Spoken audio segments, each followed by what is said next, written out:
Good morning from Panhandle Outdoors, America's only daily outdoor TV show. Your source for fishing, hunting, and information for folks who enjoy the great outdoors. Now sit back, relax. It's Panhandle Outdoors. Good morning, folks. Welcome to Panhandle Outdoors. I'm Winston Chester. I'm so glad you're here this morning. This is Panhandle Outdoors, and we're just happy to have you as a viewer, and we appreciate all the things you do in supporting our advertisers. Let's take a look at our weather brought to us by Gulf Coast Air Conditioning. Drew Pollard and hard-working crew, and you saw those toys yesterday, and we're going to get those distributed to quite a few elementary schools and some kids who probably would not have had a good Christmas without that. So we're just happy to do that, and a lot of that to you.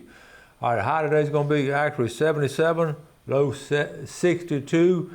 The water temperature was interesting. It's going up. It's at 67.6, right at 68 degrees. It was 66 yesterday.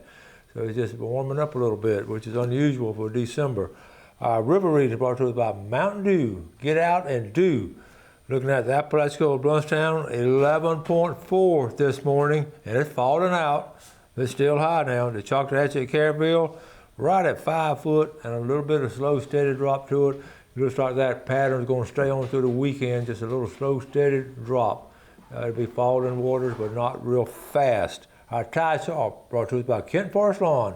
Today, December the 7th, we're looking at a low tide exactly at 7 o'clock this morning. We're about to hit it, and then it's coming in all day to 8:03. Good tide, and the south wind will be coming in about 6. So a good day to be on the water. Let all this fog clear out. But it's going to be some good fishing. All right, let's take a break. We'll be right back.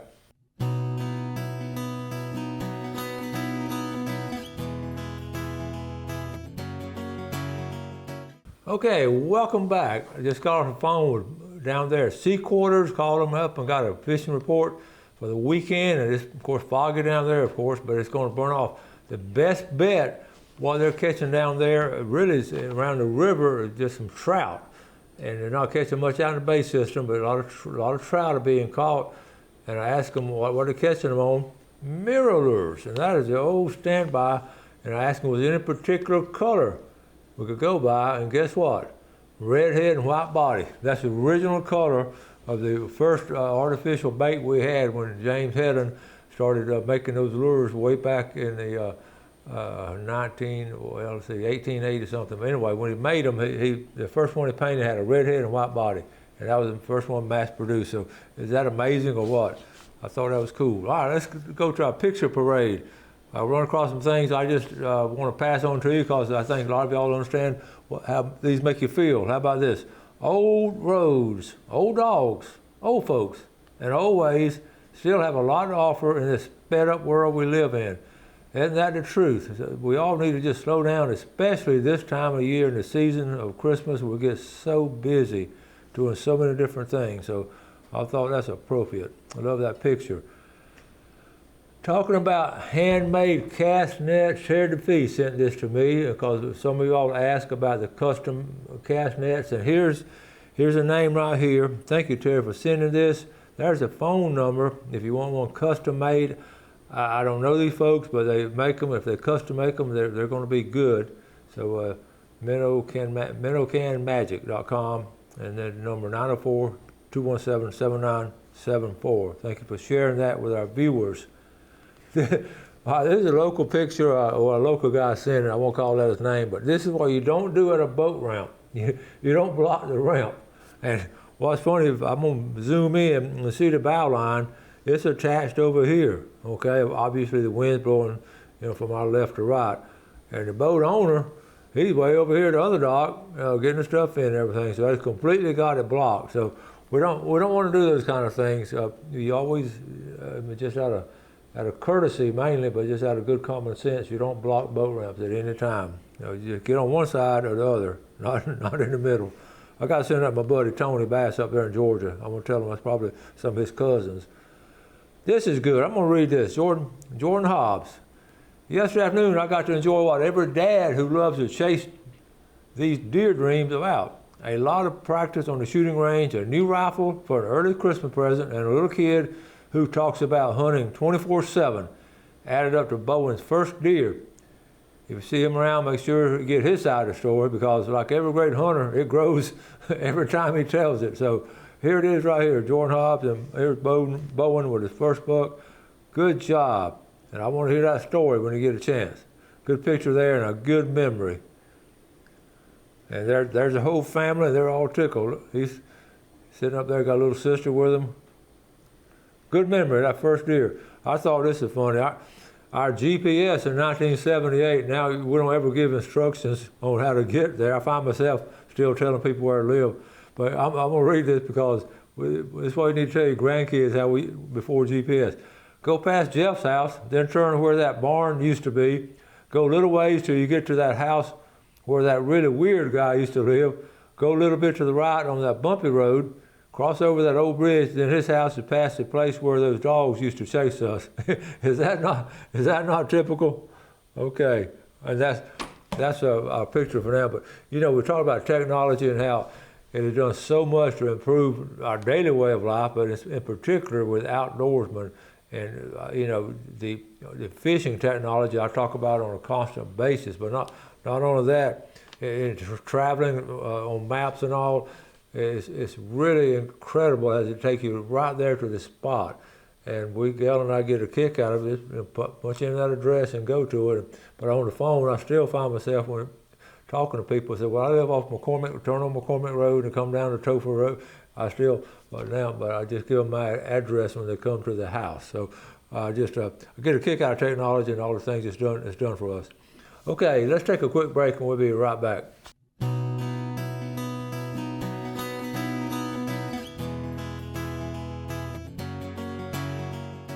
Okay, well, welcome back. I'm trying to pull up this video. Bill Roxby over there in Santa Rosa Beach sent a good video. I had it pulled up last night, but don't know if I can get it up to right now this time. So I'll try to pull it up later. But we're talking about bears just being all over the place this time of year. We're getting pictures now, starting about a week or two ago, on a regular basis, like we do every year this time of year. And I really enjoy them. I was looking up some information on it, but I was going to show that video, so we're just going to move on. Here's let me see. Let's pull back right here. Here's the information. I was looking up some stuff last night on bears. Black bears are the only species of bear found in Florida. The Florida black bear, we know about that.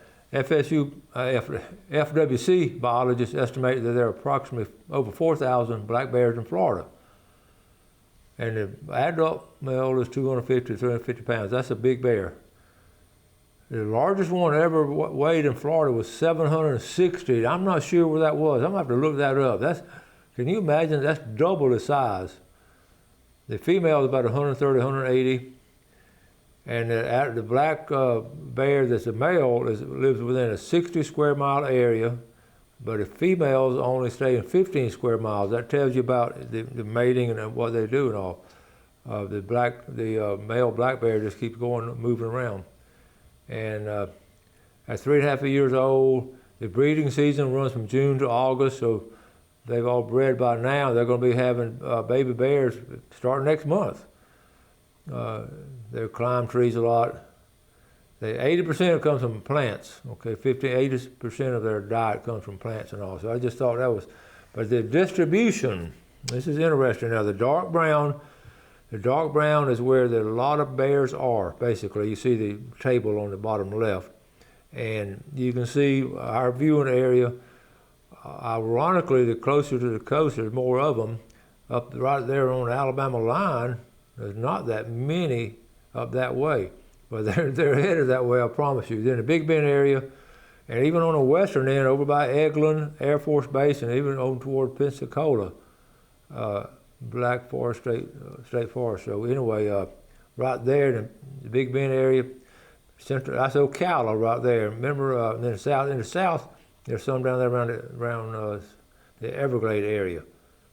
And what's interesting, when I had Chase Smith on, remember he got his master's degree in bear studies, and what they're trying to do, right there in the center, they're trying to tie the DNA from these bears right here in the center and see if they come across here to the Panhandle. And they were able to prove, it was interesting at the time, they were able to prove, if you remember when I had Chase Smith on here, he actually ended up getting a doctoral degree. They were able to prove by doing the DNA testing And he spent a year on to get his master's degree.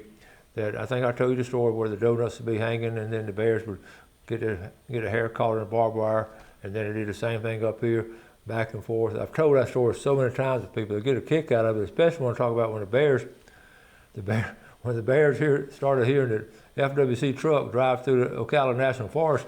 They knew then their donuts were on the way, and they actually waited till the guys and girls got out of the truck and walked in the woods, and they'd come back to the back of the truck, literally climbed in the truck and got donuts out of the bucket, out of the barrel right there. They had that on film, so on video. So I just thought that was a kick right there.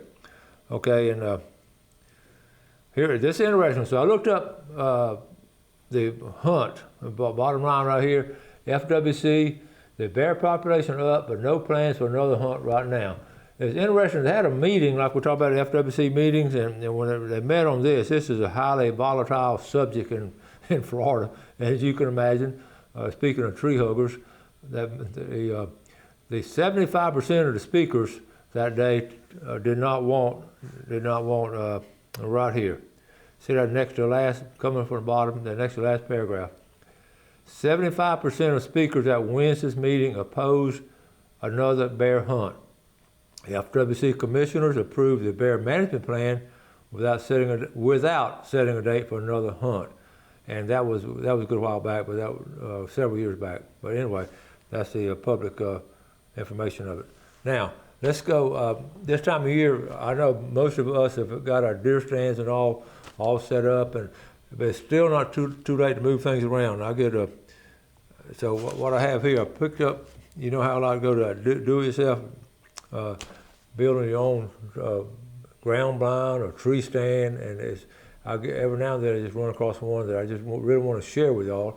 I saw this one last night. So this is coming out of a guy named Ron Parent.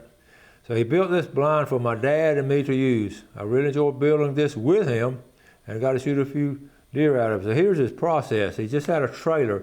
And anytime you can build something on a trailer, if you got a lot of places to go to, that's a big bonus. You can move it around. So there's just a basic frame right there. And I had a lot of 2x4s. Okay, so I'm gonna go through the process. And here it is. So then it started putting the hog wire like in a circular motion and went up to the top. Okay, and then the next picture, he brings the frames. I get some 2x6s, get them at an angle to sort of hold the center part of that wire, sort of hold it out. I've never seen one built like this. That's why I wanted to share it with you. Then you add some more 2x6s of where the door would be. So what you're doing is just adding strength, structural strength, as the architect would say. And then here, he actually put this metal right here, looks like the old street sign metal. Okay, so he put a little metal frame to go over the top, and you just screw that into the 2x6s and on the floor. I see exactly how he did this. And then he closed it in, and he used a combination of things. I'm thinking this different kind of wood, and right there some burlap, okay, and I'm sure because you can put all kinds of things on it. So he just sort of tacked it up here, okay, and then this is the inside of it. I thought this cool. I always love, when you see these chairs like this, they've usually got them out of a garage sale or some other dumpster and all, because these ones have been passed down. A company got some new office chairs and asked the employees if they wanted an old one. So, and I can see that my husband would love one for the deer blind. I can see that story. So here it is right here. So that's just cool, and I know it's fun to build. I'm sure it took time to do it, and here it is when it sits out in the field. See how it blends in when you put the leaves all around it, and you can move it around.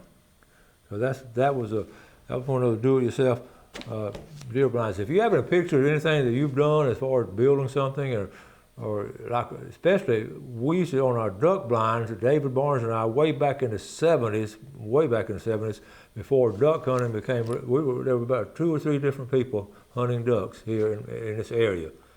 And David and I was one of them, and what we did, we made a natural blind, and if you can believe this, we hunted, if you know where the old airport is, where Sweet Bay is now, we actually hunted off that point, away from the plains, but it was out there in about knee deep of water. But we just built the blind. We just temporarily just stuck some sticks up there, and got palmetto, which is on the edge and all, made it look like a little island. And we spent about 30 minutes getting it together before daylight, before daybreak, and then got it set up. And we would shoot redheads and canvasbacks and some mallards out there in the North Bay, and it was such a special time. But we just took pride in making a really good blind, and we had our waders on, we'd duck behind it, and had the decoys out. All of that I'm talking about, you can't do now for several reasons. Number one, you got all kind of houses out in there. Number two, it's not those huge flights of redheads and canvasbacks coming in like they used to. There used to be huge flights of them.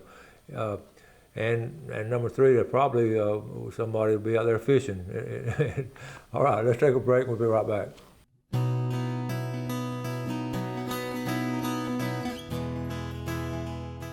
Okay, welcome back. Glad you're with us this morning. Let's take a look at our fishing game times today. Brought to us by Blue Water Outriggers, and man, they have a lot of Christmas stuff down there. Out side aisle, you walk through there. If you can't find it in Blue Water, it's going to be hard to find for the outdoors people.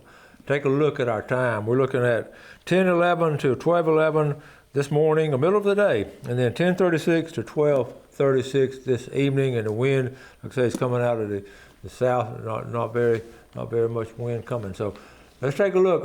Let's jump from bears to bass. It's amazing what we have here in the Panhandle. And this is bass fishing. This is Kenny Bird, and this is fishing on the Choctaw River. He caught some bass, and then had them numbered and dropped them out. But this is system the bass fishermen use. So let's see if I can play this, Jeff. Okay. So he's caught these bass, and he's getting ready to. This is this past weekend. Getting ready to release them, different sizes. But one thing, we're always talking about keeping good fresh water, keeping them alive, keeping that water circulating. That's some pretty bass in it. They're not huge. And notice on the floats, that's where he has them numbered, so he'll know which one, if it's in a tournament, he'll know which one would be the biggest. And notice also the dock in the background, how high the water is on that dock. That tells you something right there about it being in a situation where it's high water. And releasing all of them. Good job. Some healthy bass. Those will be caught another day, and you had a good time there doing that. So that's bass fishing. I'm going to talk about it on the fishing report this week about how good it has been this past week. Had a couple of tournaments, and tournament guys did really well. What they had to do, they had to go find some different water, because the water down here on the coast had actually gotten into the situation where it had gotten, all the rainwater had gotten dirty and all. Now, let's see, the future of hunting in Florida. I'm going to look this up. There's a group of folks, it's called the Future of Hunting in Florida, and it's on Facebook, and you can look them up. And just give me a second to find this. And what they do, they have a website, or see, I might not be able to find it. I had all this, what happened this morning, folks. The first video didn't turn out.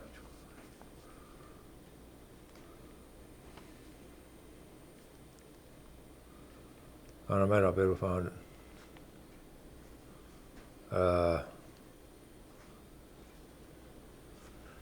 Let's see, couldn't find anything, so what we're going to have to do, let me see. Can't find it. All right, got it right here. Don't go anywhere. All right, here's what they had. This is just some pictures. Okay, the future of hunting in Florida, and they set up their camp, and sometimes they get to fish, but most of the time it's a hunting camp, and they set it up right here. This is down in Teloja. Now that's a special place in Teloja. So I'm going to go through some pictures. This past weekend on Youth Weekend, the future of hunting in Florida, and they take some young folks out. And let's see, I'm going to see if I can get it going through here. So you can imagine camping for a weekend, look at that campfire and setting it up. Let me show you the whole group of people that went. This is a group of people that went from left to right. You can see, I don't have their names, but they brought some young people. Look at all the young people right there going out there for the weekend. So here's the series right here. So let's see. They're camped out, had a tent. I'm gonna go through them pretty fast. Nothing like sitting around a campfire, telling stories. Getting their ladder stands ready the day before. This is down in Teloja, not too far. You can see some pretty country down there, some big deer and all. Okay, there's some out in the field. So that's part of the Teloja Creek, and look at some of the high banks. That's a pretty area. Look at some of the, that's some good fishing. That's what I'm saying. They'll fish a little bit while they're, in the middle of the day while they're not in a tree stand. Walk around in there. That's just an old tree. What an unusual looking tree. Is that cool or what? Yeah, all kinds of things you see when you get out in the swamp. Here's a drone view of the campsite right here at the crossroads, and you can see there are a couple of drone pictures. There are tents down at the bottom. The tent where everybody sort of meets and eat, and then the little camping trailers and the tents down here. Folks, that's what it's about with young people. When you get them actually out into the woods and doing these things. This is going, I forget which direction they're looking, but this is some swampy land and there's some good areas to hunt, and they have like a lease in there. So anyway, that's basically it. I just wanted to share that with you, the future of hunting. Okay, one or two, okay, still got pictures real quick. And they had some good luck. Boom, boom, boom. See, that means she got her first deer there. She had a pretty smile, and there's the deer. And let's see, they go through the process of cleaning and all, and there's the group picture. Okay, so anyway, they had a good time. There's future hunting in Florida, some guys up there out of Tallahassee and Quincy and Liberty County all putting that together. So appreciate them doing that. They have a couple of months a year, get in contact with them, and maybe y'all can get some of other folks coming up there and adding to it and having a good time. I'll run out of time today. I had some more stuff to show you, but we'll pick it up tomorrow. You do something good today for your fellow man. Enjoy our beautiful Florida Panhandle outdoors, and God bless. Thanks for watching America's only daily outdoor TV show, Panhandle Outdoors with Winston Chester, featuring hunting, fishing, and other activities and information to help you enjoy the great outdoors. Join us next time for Panhandle Outdoors.